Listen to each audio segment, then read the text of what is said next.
want to talk about being 30 and having a completely different life than what people expect you to have.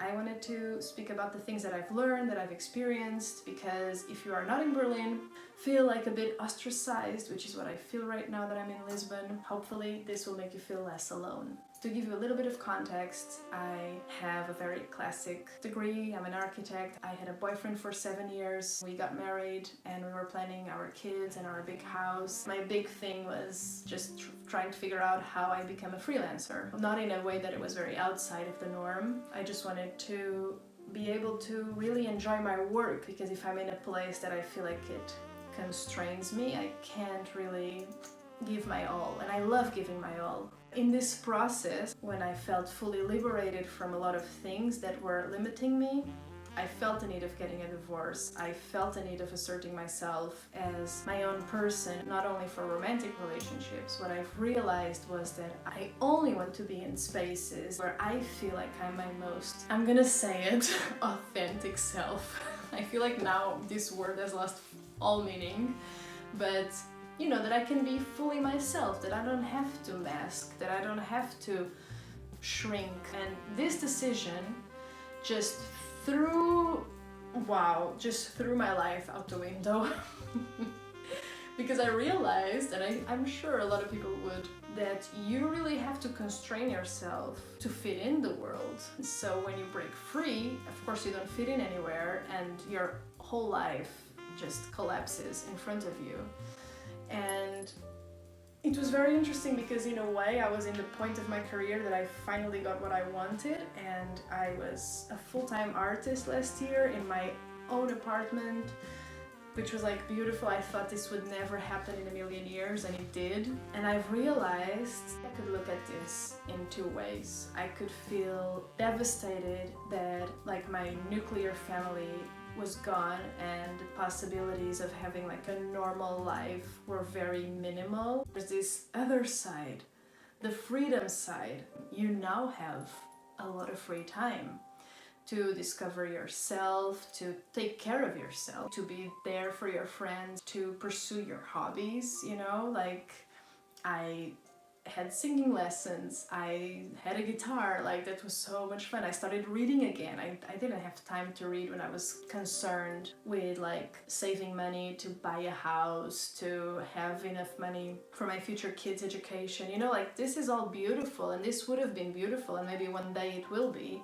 But the fact that it's not there, it may mean that you have this opening of this new world, this like second chance in life. That's what I'm feeling right now, is that I got a second chance in life to do all of the things that my teenage self was not able to do. I really wanted to speak on that because yes, it is hard and terrible in many ways, but it's also liberating. And even the fact that your body does not handle life like it used to, like you cannot push anymore because you're gonna be in even more pain. You're just exhausted. You're probably feeling exhausted. I think that is another thing that it can be perceived as very negative. I will feel everything more intensely through body pain. That will mean that I have to rest. I have to exercise. Like it's not optional.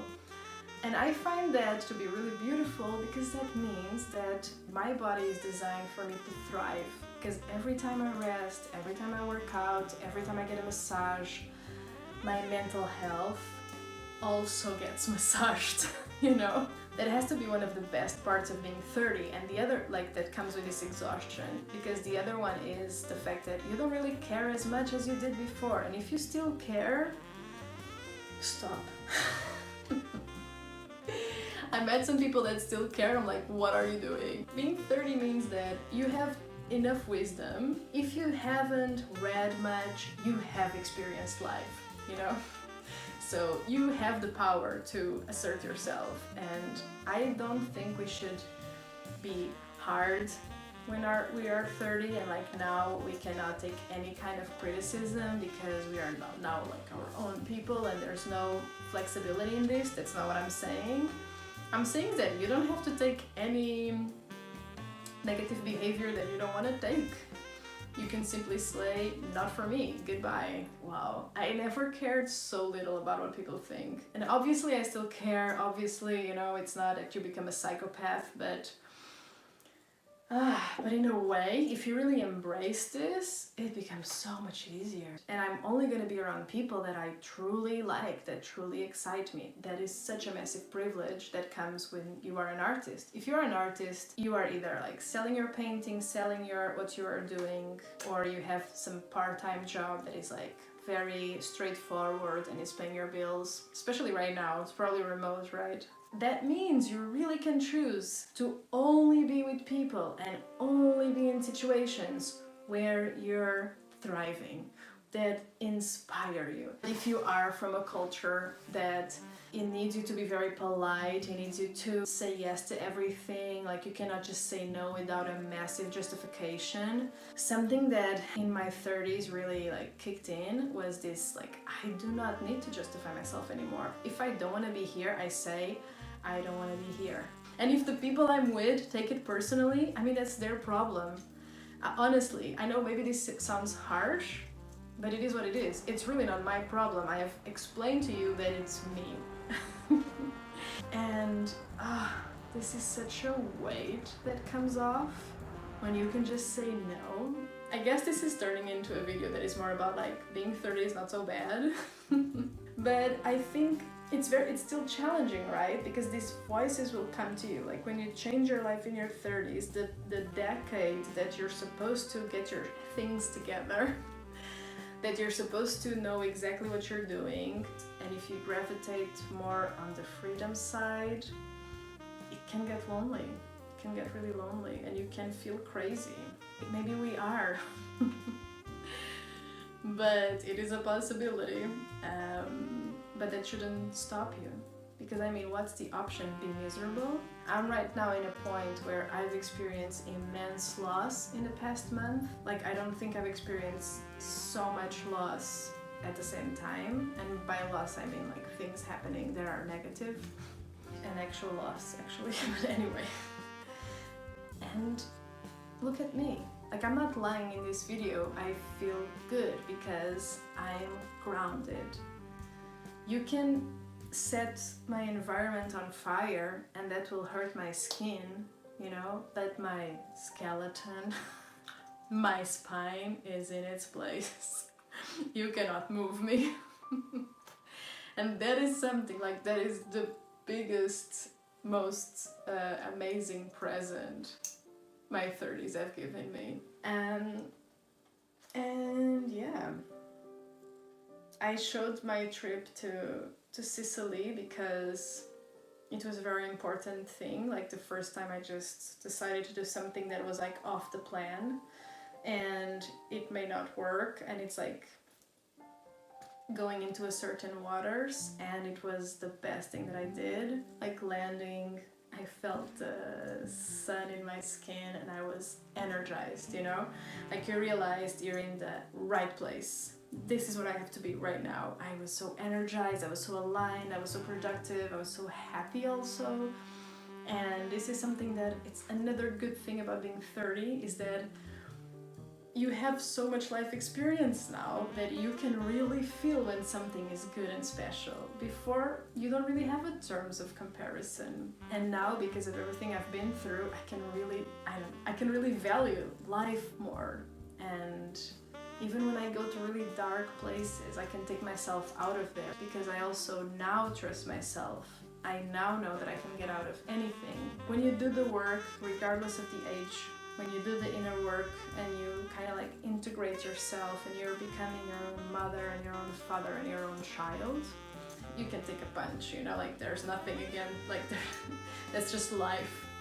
But it cannot break you. And that's why I am able to say I'm an artist without being afraid of the consequences, because it no longer matters. What matters is what I think about myself. Like, am I proud of myself? Can I sleep with myself? Yes. And that's it. It doesn't mean that I'm like, oh, I'm thriving in my 30s. Let me teach you. It just means that I'm really able to find joy and peace, which then allows me to find spaces to pursue my art even in the middle of the storm. Being an artist is exactly this, is being in the uncertainty, is being willing to explore, is being willing to fail, is being confident enough to accept your own mediocrity. That's not for everyone. That's very hard. And even I'm saying this, like, I sometimes feel really bad and not confident at all. And to come to a place that you think, well, this is all very embarrassing, but if I don't do it, then like the option is being miserable. So that's not an option, right? The option is like wasting my life. So that's not a real option. And I think that's why a lot of people, they really have to annul themselves to be able to live a life that is not aligned with their values. And I think it's a real privilege to be able to think about these things and to get out of this numbness. I think I didn't say this. This is Seven said this when we were working the other day. She said, maybe it's weird, but I'm trying to go somewhere. And I leave you with this. I see you next week. I hope you enjoyed my Sicily footage. And yeah, I'll see you soon. Goodbye.